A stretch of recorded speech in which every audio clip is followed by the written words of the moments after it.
Los yucatecos siempre están en búsqueda de algo dulce y refrescante, sobre todo con las elevadas temperaturas que se registran hasta de 40 grados.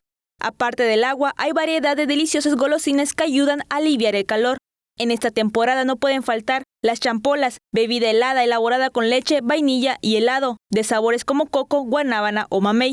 O qué tal unos raspados o granizados, a base de hielo con jarabe de diferentes sabores, como tamarindo, uva y cebada. En la lista también figuran los machacados que contienen fruta machacada con leche condensada y hielo molido.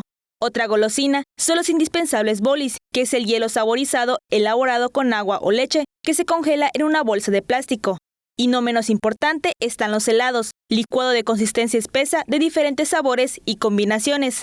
Disfrutar de las golosinas frías son una de las opciones de los yucatecos para mitigar las elevadas temperaturas. Alejandra Pérez, Teleyucatán, te informa.